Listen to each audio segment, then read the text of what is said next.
Halo teman-teman, kalian tahu nggak sih bahwa gangguan pada sistem tenaga listrik dapat menyebabkan kerusakan?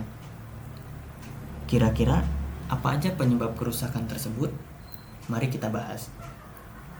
Jadi, pada sistem tenaga listrik tidak dipungkiri akan adanya gangguan, dan gangguan tersebut bisa menyebabkan kerusakan. Nah, penyebab kerusakan tersebut di antaranya ada stres elektrik dan juga stres mekanik. Mari kita bahas satu persatu. Yang pertama ada stres elektrik. Stres elektrik merupakan tekanan listrik maupun tegangan yang diberikan pada suatu bahan isolator ataupun sistem elektronik. Stres elektrik ini bisa disebabkan oleh berbagai faktor.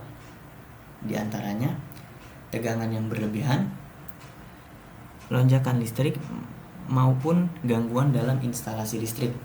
Sebagai contoh, baterai 9 volt ini. Baterai ini memiliki kapasitas 9 volt.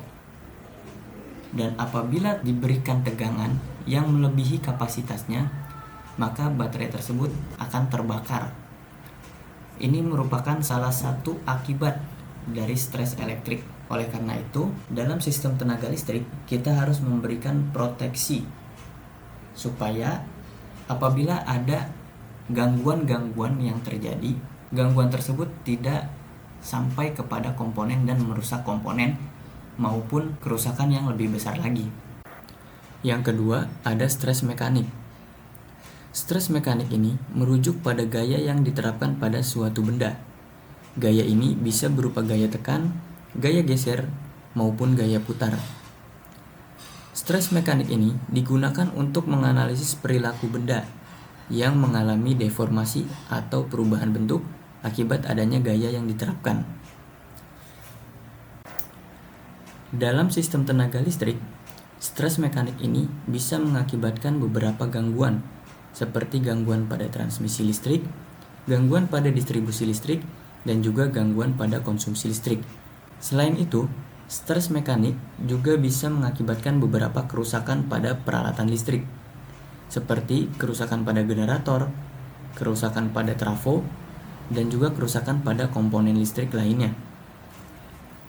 Stres mekanikal juga bisa mengakibatkan kerusakan pada komponen listrik. Sebagai contoh, kontaktor ini. Kontaktor ini dihubungkan dengan motor 3 fasa. Apabila motor tersebut diberikan beban yang cukup besar, motor tersebut juga pasti memerlukan torsi yang besar juga.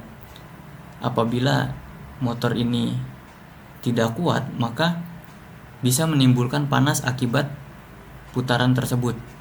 Nah, hal ini bisa mengakibatkan kerusakan juga pada kontaktor. Apabila kontaktor tidak bisa bekerja dengan baik, kontaktor tersebut bisa juga terkena dampak panas dan bisa membakar kontaktor tersebut. Nah, hal ini tentunya bisa mengganggu kinerja daripada sistem tenaga listrik. Oke, mungkin itu saja pembahasan kita kali ini. Sampai jumpa di pembahasan selanjutnya.